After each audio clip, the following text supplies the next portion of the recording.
If, पहले question पढ़ो, if half of the parameter, if half of the parameter of rectangle, ठीक है, whose length is 4 more than its width is 36। ये बीच में है bracket, उन्होंने ब्रैकेट नहीं लगाया है, लेकिन ऐसे इंटरवोवन सेंटेंस होते हैं कि गांधी जी जिनका जन्म पोरबंदर में हुआ था, जिन्होंने दक्षिण अफ्रीका की लड़ाई लड़ी थी, जो बैरिस्टरी की वकालत करे थे लंदन में, जिन्होंने ये किया वो किया, वे देश के राष्ट्रपिता थे। ऐसा होता है कि नहीं? तो हाफ ऑफ द पैरामीटर जिसकी की लेंथ इतनी है उतनी है 36 है। तो वो बीच में बता दिया उसके बारे में, वो उसका एडजेक्टिव फ्रेज है। अब जरा देखो, तो let length is x metre और विड्थ y मीटर है, तो लेंथ क्या है? क्या विड्थ से 4 ज्यादा है? Width +4, so x is y +4। ये पहली क्वेश्चन बन गई। और दूसरा क्या बताया? Half of the perimeter it is equal to 36, लेकिन पेरीमीटर खुद क्या होता है? 2 × x + y होता है कि नहीं? l + b, वही तो 36 है। पेरीमीटर का फार्मूला लगाओ, तो 2 से 2 कटा, तो बताइए x + y कितना आ गया? 36। यहाँ से y कितना आ गया? 36 - x, और यहाँ से y कितना आ गया? x - 4। को 2 वैल्यू ले लो, तो 4 के मल्टीपल में लो, क्योंकि हम जो ग्राफ बनाएंगे वहाँ 1 सेंटीमीटर इक्वल टू 4 लेंगे, तो एक बार x को 4 ले लो, एक बार 8 ले लो। तो क्वेश्चन में ग्राफ बनाने को ही नहीं बोला। नहीं बोला है तो अभी तक आपके दूसरे मेथड यहाँ नहीं दिखाए गए हैं, तो आपको बनाना पड़ेगा। सो ये कैसे है? एक्सप्रेस एल्जेब्राइकली एंड सॉल्व ग्राफिकली, बीजगणितीय रूप से प्रदर्शित करो और ग्राफ में इसका हल निकालो। तो ये क्या कह रहा है बोलो? एक्सप्रेस, ये एल्जेब्राइकली एक्सप्रेस हो गया है। वी हैव एक्सप्रेस्ड एल्जेब्राइकली, ये हो गए दोनों। Express algebraically and solve graphically। बोलो बात समझ में आई कि नहीं? तो ये जो हमने किया दिव्या, ये अलजेब्राइक हो गया, एक्सप्रेशन x और y के टर्म्स में हमने एक्सप्रेस कर दिया। अब यहाँ देखो, तो 4 रखेंगे तो 0 आ जाएगा, और जरा x को 8 रखो तो 4 आ जाएगा। यहाँ देखिए, बीच के ले लें कोई भी, यहाँ पर अगर देखो 16 रखो, वो भी तो 4 का मल्टीपल है ना, 4 के टर्म्स में ले रहे हैं तो 4 वाले होने चाहिए। 16 रखो 20 आ जाएगा, और 20 रख दो, 20 रख दिया तो 16 आ गया। अब इसका ग्राफ बना लो। नाउ तुमको x एक्सिस में कहाँ तक लेना है? क्या 20 तक लेना है? 20 में बात बन जाएगी ना। तो 20 में 1 2 3 4 5, x पूरा देख जाओ, 20 से ज़्यादा नहीं है। अब y पूरा देख जाओ, 20, तो y में भी ये ले लो, 20 तक ले लिया। इसको ज़्यादा बड़ा नहीं करो 1 तक, क्योंकि हम निगेटिव में ले नहीं रहे हैं। फॉर्मेलिटी के तौर पर बस 1 1 दिखा दो, जिससे कि हमारे चारों क्वाड्रेंट दिख जाए। तो -4 4 8 12 16 20, 4 8 12 16 20।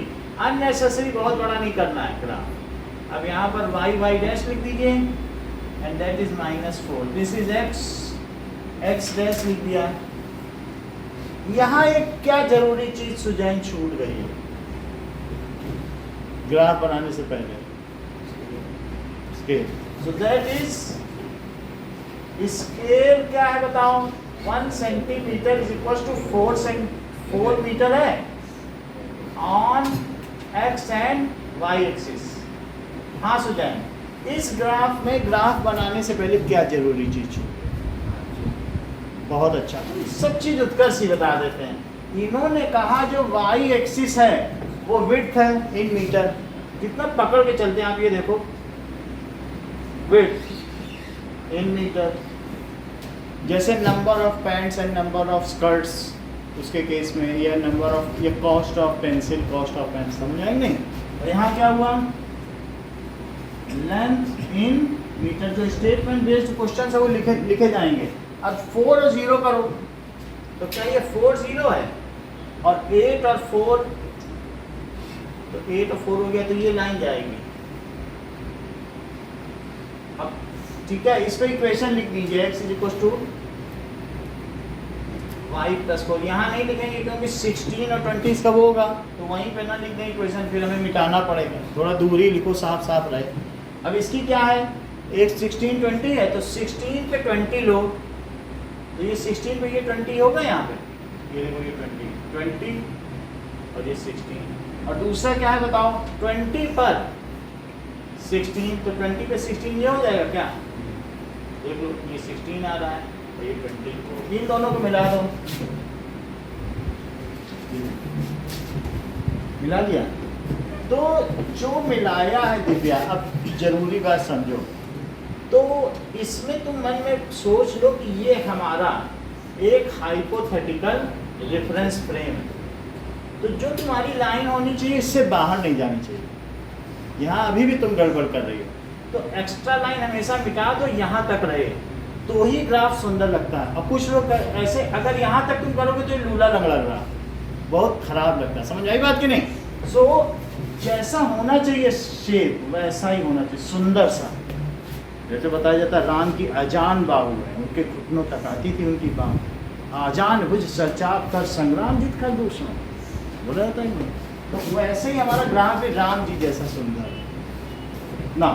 अब यहाँ पर इसका ये क्या आ गया बताइए, दोनों कोऑर्डिनेट निकाल लीजिए, 16 20, और ये क्या हुआ, as the lines are intersecting.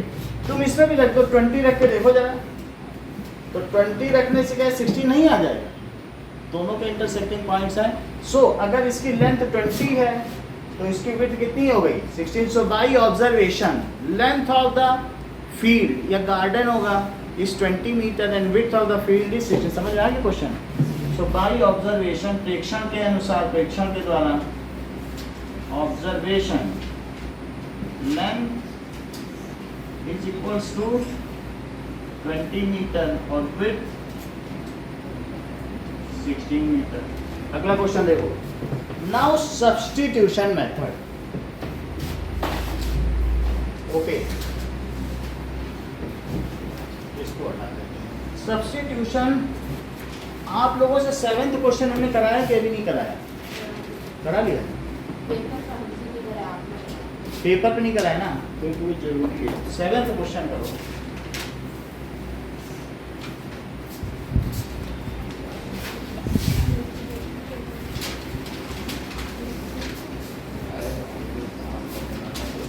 Graph में कैसा ग्राफ है, आराम से बन जाएगा, इसी को बना लेना, वो स्केल से बना लेना। ग्राफ चाहिए, ग्राफ ये बस इसी में कर लो।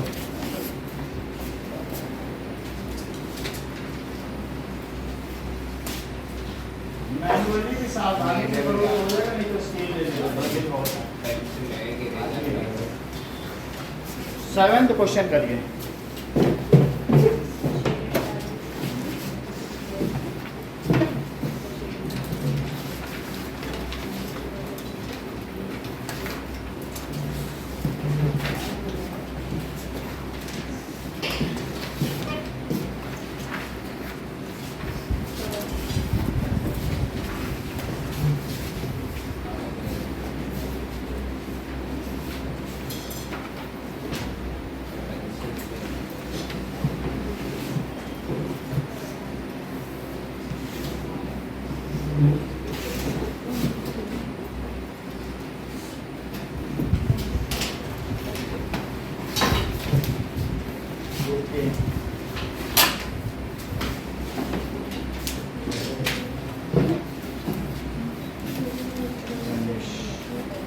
अरविंद, ये है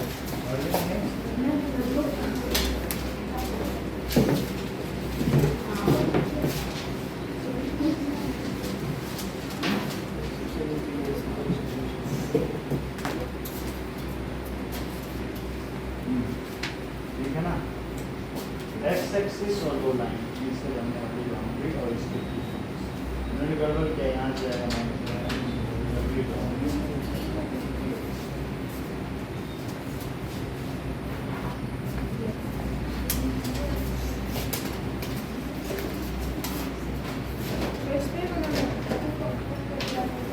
इसी पे बना दो, स्केल ले लो, स्केल पे कर लेना।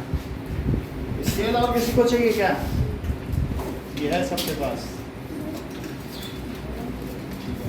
है, बताओ दे दें।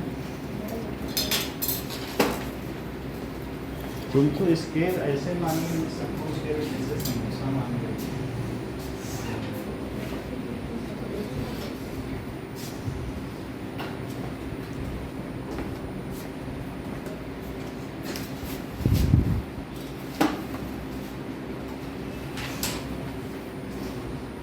अभी तो सबके यहाँ सब कुछ पानी हो गया, हमारे मेहमान आता तो हम लोग दूसरी कंपनी में भेज दिए, बताओ हम लोग उसी समोसे को देखते जब तक मेहमान नहीं चला जाता, तो गलती से उसकी हमारे ऊपर नजर पड़ गई तो हम लोग को समोसा मिल जाता तो बाद में कुटाई हो जाती।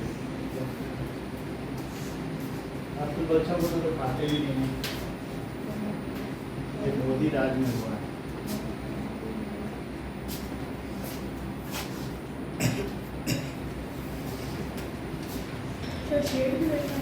शेड तो करना ही है, शेड करो।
इक्वेशन मिलेगी।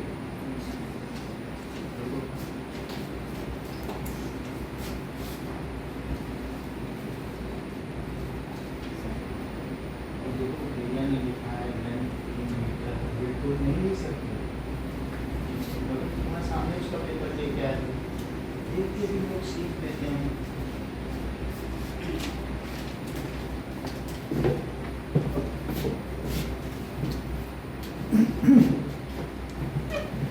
सुजान ने भी लिखा है लेंथ किलोमीटर।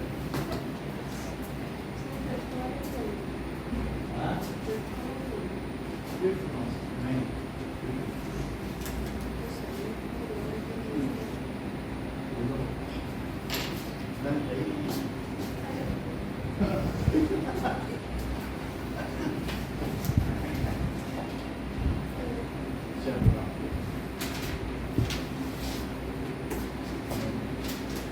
ओके, जमा करिए। Now substitution method. हाँ बोलिए।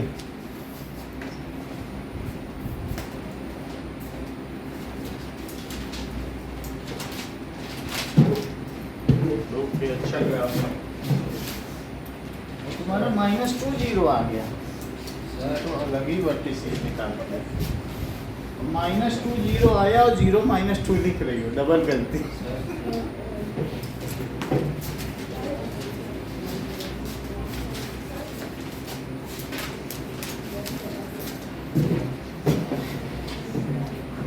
चलिए,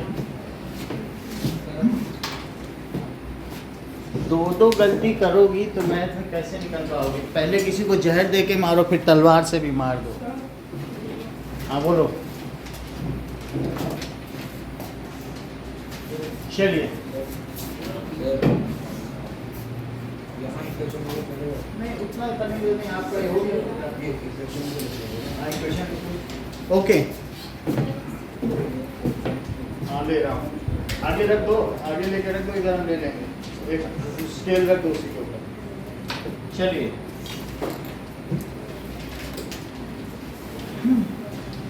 अभी तक आपने जो देखा it was algebraic graphical method. So लिखिए methods for solving pair of linear equations in 2 variables. So इसके दो मेथड्स हैं, एक ग्राफिकल है, दूसरा क्या है?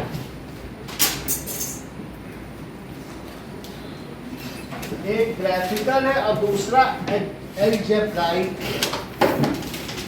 देखो एल्जेब्राइक के 3 अलग अलग मेथड हैं। एक है सब्स्टिट्यूशन, एक है एलिमिनेशन, और अब इसे थर्ड क्या है Divya? Cross multiplication method. Cross multiplication 3 method हमने उसको देख लिया। अब ये देखने जा रहे हैं, ये विदाउट ग्राफ है। So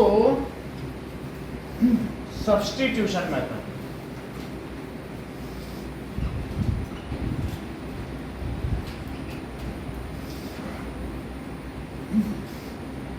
okay.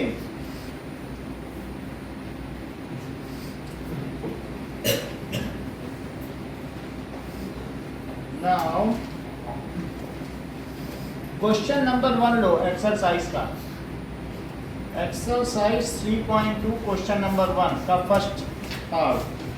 x plus y कितना है? 14, और x माइनस वाई कितना है? 4 है। देख लो, तो यहां से किसी एक की वैल्यू निकालो। बोलो x कितना होगा? अंशुप्रिया 14 माइनस वाई। अब लिखो put value of x in equation number 2। Equation number 2 में डाल दो।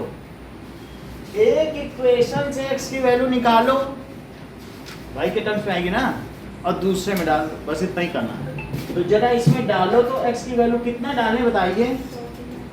14 माइनस वाई, देखो हमने x की जगह डाल दिया है, बिल्कुल वही चीज डाली है, और minus y it is equal to 4, तो कितना हो जाएगा बताओ, क्या 14 माइनस 2y माइनस वाई और that is equal to 4, y को उधर ले जाओ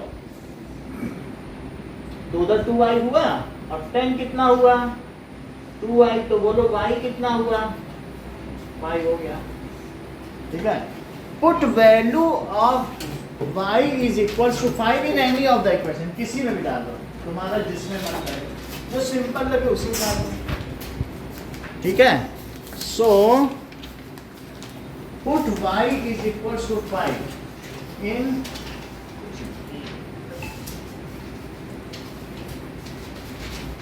नाउ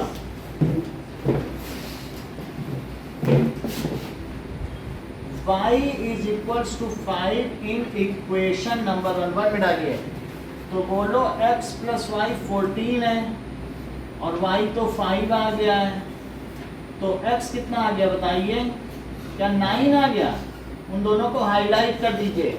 अब इसका वेरिफिकेशन करो, वेरिफिकेशन कई बार बोर्ड एग्जाम में हम कर लेते हैं, क्या पता गलत नहीं आना चाहिए, होता है कि नहीं। तो वेरिफिकेशन कैसे करेंगे, बुक में नहीं कहा है तो हमें करना नहीं है, बट ऐसे मैं बता रहा हूँ, इन्हीं दोनों वैल्यूज को दोनों इक्वेशन में डालो, तो x 9 आ गया और y कितना आ गया है, तो क्या 14 इज इक्वल टू 14, और दूसरा क्या कह रहा है, तो x 9 है और y 5 है, तो क्या दोनों इक्वल आ गए, हेंस वेरीफाइड। अगर कभी जरूरत पड़ जाए कि नहीं हमें तो फुल मार्क्स ही लाने हैं, तो वेरीफाई कर लिया, मन में ही रख के कर लिया, क्या दोनों का सम 14 है, क्या दोनों का डिफरेंस 4 है, तो हाँ दोनों का सम 14 भी है और दोनों का डिफरेंस 4, यही तो है। अब जरा देखो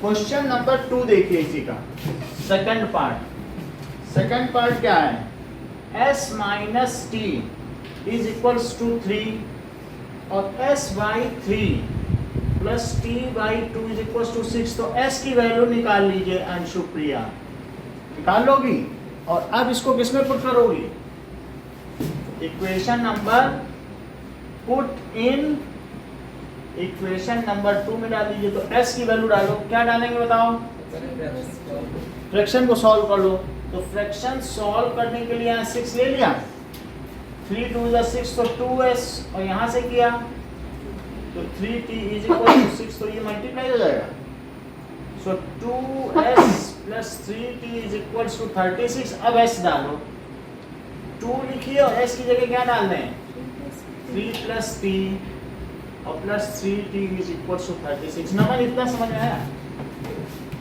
s हमने निकाल लिया, यहाँ फ्रैक्शन सॉल्व कर लिया और s की जगह देखो डालना है, इसीलिए इसका नाम सब्स्टिट्यूशन है, एक से जो भी वैल्यू आती है उसको दूसरे में सब्स्टिट्यूट कर देते हैं। तो this is 6 plus 2t plus 3t is equal to 36। Now 6 plus 5t, 6 वहाँ ले लो, 36 माइनस 6, तो 5t इज इक्वल टू 30, तो t इज इक्वल टू 6 आ गया, t जब 6 आ गया इसको किसी एक में डाल दें, put t is equals to 6 in equation 1 में डालो, s minus t is equals to 3 और s minus 6 is equals to 3, so s is equals to 9 आ गया, क्या 9 और 6 का डिफरेंस 3 होगा, देख लो 9 माइनस 3, ठीक है, और वैसे वर्बली भी कर सकते हो, 9 बाई 3 कितना आएगा, क्या 3, और बोलो 6 बाई 2 कितना आएगा, 3, तो 3 और 3 मिलकर कितना आ जाएगा 6, मन ही मन में वेरीफाई करो। अब देखिए क्वेश्चन नंबर 3, कभी भी जब सब्स्टिट्यूशन करेंगे तो जो सिंपल होगा ना उसी इक्वेशन से हम सब्स्टिट्यूशन करेंगे। ध्यान दीजिए, हमारे पास क्वेश्चन नंबर 3 है, तो 3 में 3x माइनस वाई कितना है 3, और दूसरी इक्वेशन क्या है 9x माइनस 3y कितना है 9 है। ध्यान दीजिए ये पहली सिंपल है जिसमें ऐसा कोई वेरिएबल हो जिसके आगे पीछे कोई ना हो, कांस्टेंट 1 हो, वो सबसे सिंपल सब्स्टिट्यूशन देगा। तो y को ही हम सब्स्टिट्यूट करेंगे, है ना। देखो अगर तुम सोचोगे नहीं हम यहाँ से x को सब्स्टिट्यूट करेंगे तो जरा देखो 9x = 9 + 3y है और x की क्या वैल्यू आएगी 9 + 3y/9। तो ये अननेसेसरी फ्रैक्शन को सब्स्टिट्यूट करने का कोई मतलब नहीं ना, तो वो सब हम नहीं करेंगे। हम सिंपलेस्ट लेना चाहते हैं सब्स्टिट्यूशन, नहीं क्यों हम एलसीएम के चक्कर में पड़े। तो यहाँ y अकेला मिल गया, उसमें डिवाइड भी नहीं करना पड़ेगा। तो कैसा लिख लें बोलो 3x - 3 क्या यही y है, और पुट इन इक्वेशन नंबर 2। तो 2 में इसको डाल दें अब, तो दैट इज 9x - 3 और यहाँ देखो y की वैल्यू डाली है तो 3x - 3 ये 9 हुआ ना, 9x - 9x और क्या है बताइए +9 = 9। तो क्या 0 + 9 = 9, 9 = 9। इससे क्या कंक्लूड करते हो बताओ दिव्या।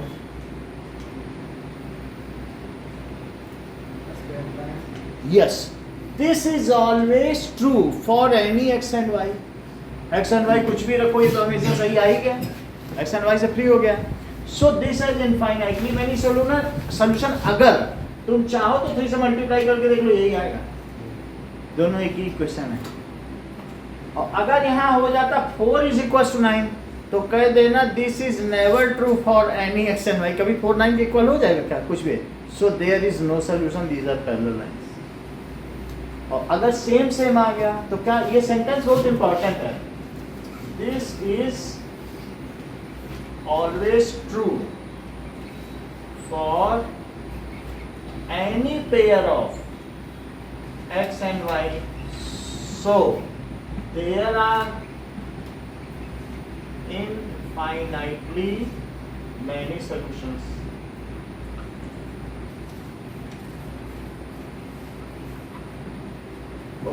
नाउ क्वेश्चन नंबर 4 देखो अभिषेक, 4th पार्ट में क्या करेंगे जरा बताओ तो।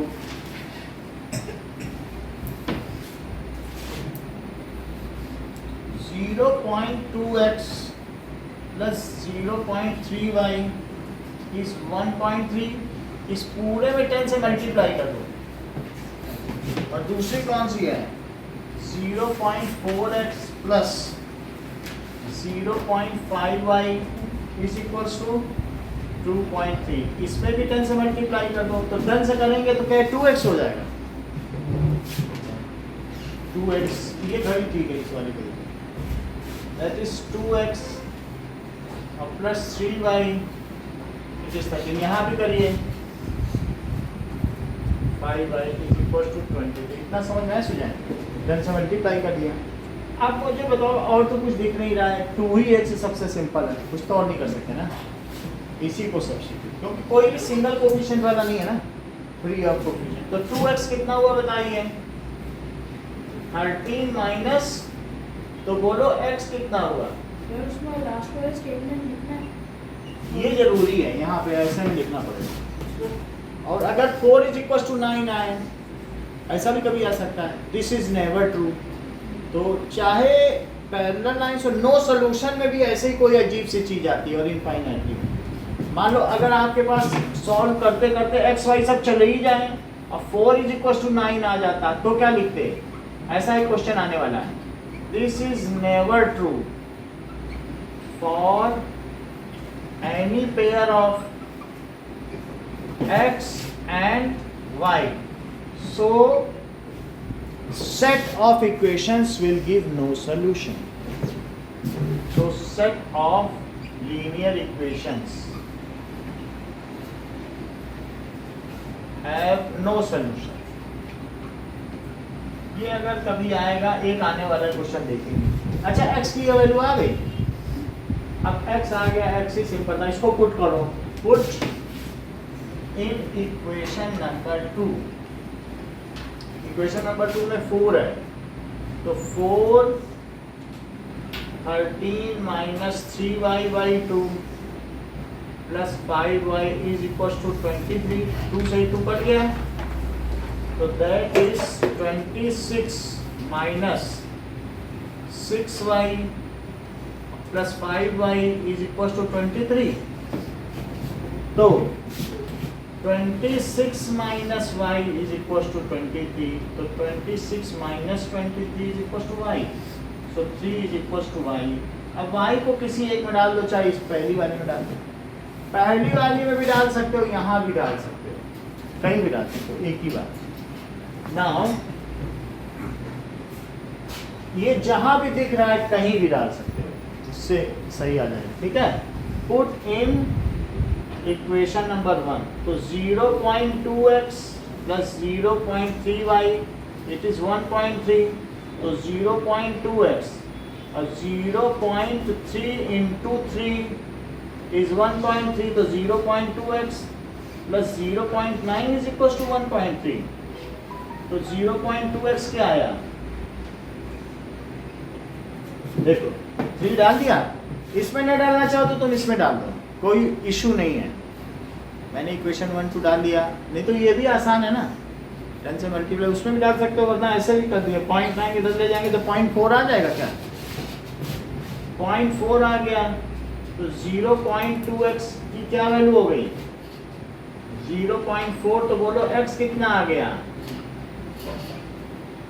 तो x की वैल्यू देखो, डेसिमल डेसिमल हट गया और 2 आ गया, तो x 2 आ गया और y 3 आ गया। अब 2 और 3 डाल कर देख लो, x को 2 डालोगे तो क्या 0.4 आएगा और यहाँ 0.9 आएगा, और दोनों का सम कितना होगा 1.3, ऐसे इसमें भी डालने से सही आ जाएगा। ओके, नाउ आपको 1 2 3 एंड 4 करने हैं।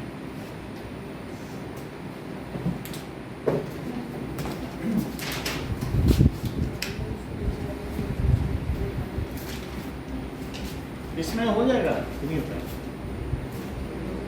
हो जाएगा ना।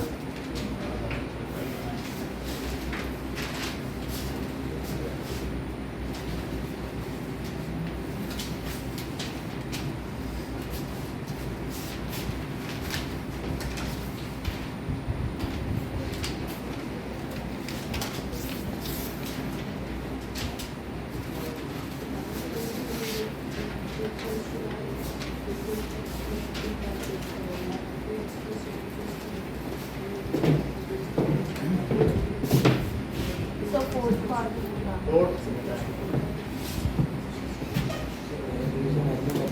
हाँ? किसी में नहीं करना, वेरिफिकेशन पाथ के अपने उसके हैं।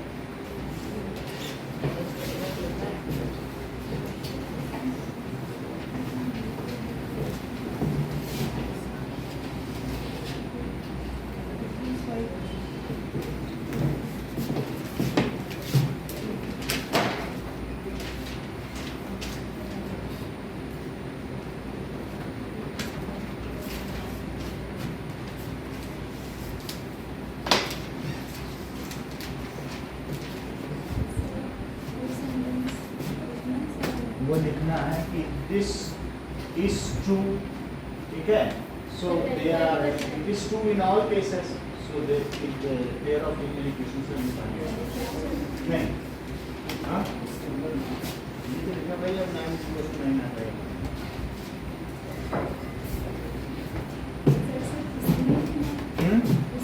सिर्फ उसी में जब ऐसा आ जाए, नहीं तो तुम तो बाकी में सोल्यूशन निकाल ले हो।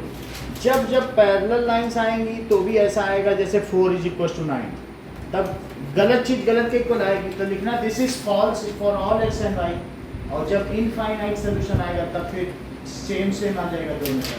सो this is true for all cases, so it has infinite, और लिखना this is false for all cases, so lines have no solution. ठीक है, हटा दें तो शुरू हो गया। So वो last part put in equation 1। ठीक है, करो।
बजे? 10:30।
देखो अभिषेक, √3x क्या है?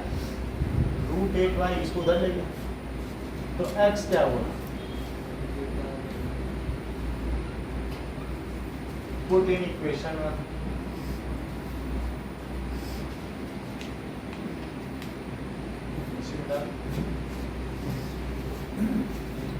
x की जगह डालना √2 और x की जगह क्या डालोगे? √8y √3y और प्लस √3y इज 0। √3 का एलसीएम लो, √3 से डिवाइड करो, 1 आया। तो अब ऊपर ऊपर का लिख दो, ऊपर कितना है? क्या √16 है? क्योंकि √2 से अंदर ले जाओ, है ना? और यहाँ हाँ बोलिए सर सप्लीमेंट्री। हाँ।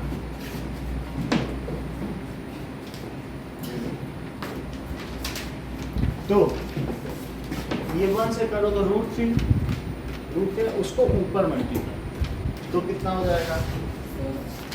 क्या √3 to √3 तो √9 हो गया, या √3 to √3 भी हो सकता है, एक ही बात है। क्या ये 4y हो गया और ये 3y और √3 उधर ले गए, तो 7y = 0, तो y कितना हो गया? 0। पुट अब अपने मन से किसी भी इक्वेशन में डाल दो, चाहे 1 में डालो, तो में कोई इशू नहीं, 1 ही में डाल दो। y को 0 डालो, √2x + √3y = 0, √2x + √3 * 0 = 0। So √2x + 0 = 0, √2x = 0, तो x क्या हो जाएगा? 0/√2, तो x = 0। इन दोनों को हाईलाइट कर दो।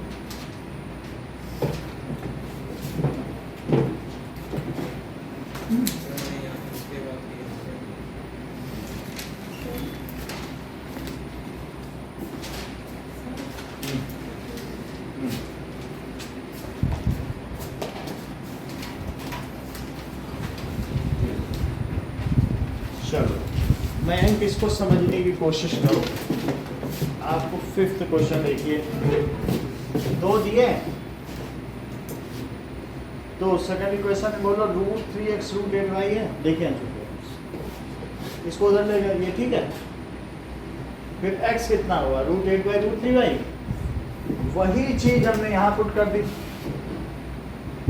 ये वैल्यू देखो x की जगह पुट की है, √3 कॉमन ले लिया, √3 एलसीएम में ले लिया कि नहीं, √3 से डिवाइड किया और 1 आया, ऊपर ऊपर का लिख दिया √16y। 1 से किया तो √3 आया, √3 का √3 में मल्टीप्लाई करो तो क्या √9, तो √9। अब देखो ये 4y + 3y और √3 उधर ले जाओ तो 7y 0 हुआ कि नहीं, देखो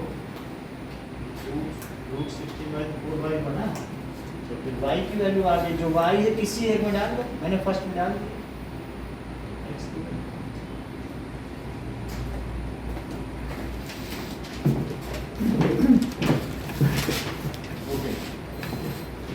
इसको नोट कर लो।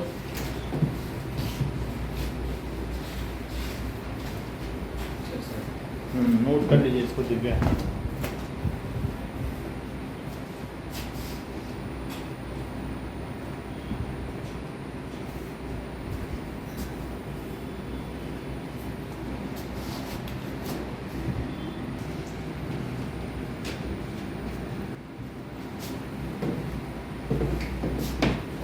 खैर आप पहले इन दोनों को सॉल्व करो, ये सिंपल सी चीज है सॉल्व करना। 2x + 3y = 11 और 2x - 4y = -24। तो यहाँ से 2x = 11 - 3y हो गया, और ये y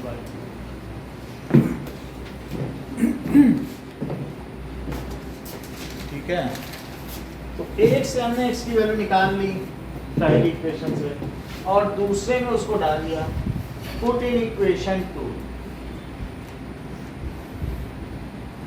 सेकंड में यही वैल्यू डाल, x की जगह 2 तो है ही है, 11 - 3y/2 that is equals to -24। तो 2 से 2 कट गया,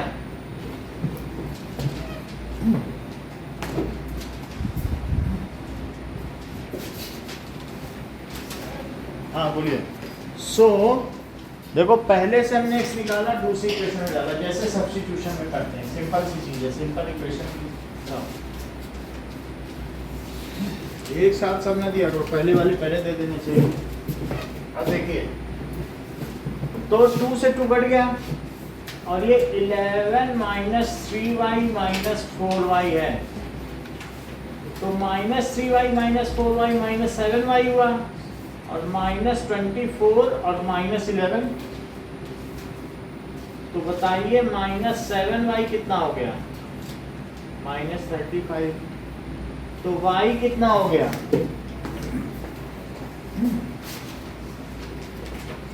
-35/-7, ठीक है, -35/-7। अंशुप्रिया फिर से देखो, 2 इक्वेशन दी है, पहले वाली से तो तुमने 2x देख लिया, x देख लिया, x इसमें डाल दिया, 2 कट गया, और 11 - 3y - 7y, 11 यहाँ ले लो, -7y, तो -7y = -35, तो y इतना हो गया, निगेटिव से निगेटिव कटेगा, और y कितना आ जाएगा 5। इसको किसी भी इक्वेशन में डाल दीजिए, put in equation 1, put in equation 1। तो 2x + 3y = 11, इसी में y को आप 5 डाल दीजिए, y को हाईलाइट भी कर दो, तो 2x + 15 = 11। 2x क्या होगा 11, y की वैल्यू 5 डाली, तो 2x क्या -4 आ गया, तो x की वैल्यू -2 आ गई। ये समझ में आया उत्कर्ष? फिर यहाँ x की वैल्यू डाल दी, ये आ गया, 2 कट के 11 उधर ले गया, -7y, ये जब उधर गया तो -35, तो y5 आ जाएगा नहीं, y5 डाल दिया, देखो 5 डालने पर x आ गया। अब x और y जरा किसी में रखे तो देखो, x की जगह जरा -2 रखो, कितना आएगा -4, और y की जगह तुमने 5 डाल दिया है, डालो तो 15, क्या वही चीज आ जाएगी? इसका मतलब आपके सोल्यूशन सही है। लेकिन अभी बात खत्म नहीं हुई है, कह रहा है कि यदि ये x और y की आ गई है तो एक थर्ड इक्वेशन जिसमें एक अननोन वैल्यू m है उसको पता करो। आगे जरा पढ़ो सवाल को। Then find the m for, तो अब उसी में x और y रख दो। y क्या कह रहा है? mx + 3, तो y की जगह कितना रखोगे और x की जगह -2 + 3, तो 5 - 3, देखो 5 - 3 is -2m, तो 2 = -2m, तो m कितना हो गया? So that is 2 से 2 कट गया, तो that is -1। हाँ बोलिए। ओके, ये लो।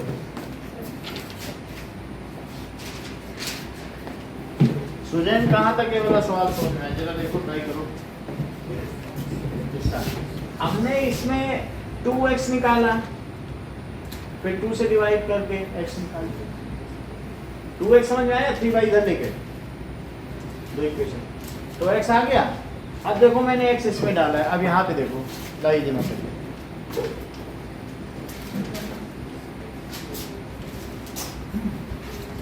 तो x इसमें डाल दिया, 2 कट गया, दूसरी इक्वेशन में डाल दिया, तो 11 - 3y और -4y, देखो यही डाला था, 2 कट गया, तो बोलो कितना हो जाएगा? -7y, और 11 वहाँ जाएगा तो -24 - 11, दैट इज -35, तो क्या इससे y5 आ जाएगा? आ जाएगा। y5 यहाँ डाल दो, तो 15 जब वहाँ जाएगा तो -4 आएगा, तो 2x = -4, तो x कितना आ गया? -2। अभी क्वेश्चन में और आगे क्या कह रहा है कि find these values and hence find m, एक इसी इक्वेशन दे रहा है, for this equation find m, तो इसमें x और y अब दोनों डालो, जो वैल्यू, सर 2 मिनट बैठ जाइए सर, 2 मिनट में। सो y5 आ गया और x -2 आ गया, ठीक है। हाँ, इन दोनों को इसमें डालो, x को -2 और y को क्या डाला? 5। देखिए तो 5 - 3, और यहाँ क्या आ गया? क्या? -2m, so that is 2 = -2m, okay, now m = 2 upon -2, so this comes as m = क्या हुआ? -1, okay, ये तो बात हो गई। अब जरा देखिए, एक एक्सरसाइज का क्वेश्चन है, एग्जाम्पल नंबर 4 में 7x - 15y it is equal to 2, और दूसरा क्या दिया है? x + 2y = 3, ठीक है। अब देखो इसमें सबसे सिंपलेस्ट कौन सा है? क्या सेकंड इक्वेशन है? तो यहीं से x निकाल लो दिव्या, क्या लिखोगी? 3 - 2y, ये इसमें डालो, 7x, तो x की जगह क्या डाल दें? 3 - 2y और -15y, तो बोलो क्या आ जाएगा? 21 - 14y माइनस इट इज 2, तो बोलिए 21 को उधर ले जाओ, और ये क्या? -29y आ गया, तो बताइए -29y किसके इक्वल है? -19 के इक्वल, तो y किसके इक्वल है? 19/29, आंसर चेक करो, क्या यही है? अब y को एक सिंपल इक्वेशन में डाल दो, पुट इन इक्वेशन नंबर 2, तो x + 2y कितना है? 3, तो y की जगह कितना डालोगे? बोलो 19 लेकिन गरिमा एलसीएम के बिना काम नहीं चलेगा, एलसीएम तो लेना पड़ेगा ना। तो क्या करें बताओ, 29, या अभी नहीं लेना चाहती हो तो मत लीजिए। तो यहाँ पर कितना हुआ, x plus 38/29 is equal to 3। तो x की क्या वैल्यू आ गई, 3 माइनस 38/29। बोलो ये सही है, सही है। इसमें हमने क्या किया, x की वैल्यू निकाली, पुट इन इक्वेशन 1। देखो जब x निकाला है तो हमने क्या किया होगा बताइए, पुट इन इक्वेशन 1 में डाला। 1 में डालते ही ये सिंपल सी इक्वेशन है, y आ जाएगा। y जब हमने दूसरे में डाला है तो 38/29 है, 38/29 वहाँ ले जाओ और 29 एलसीएम लिया है। अब तुम्हारी जरूरत पड़ रही है अमन, अब बताओ यहाँ कितना है, 29 into 3. तो कितना हुआ, 6. आप बता दीजिए। 87 लिख दें इसे, और 87 माइनस 38 तो सोचो कितना आएगा, 49. That comes as 49/29। तो दोनों वैल्यू आ गई। इतना ही है आज के लिए।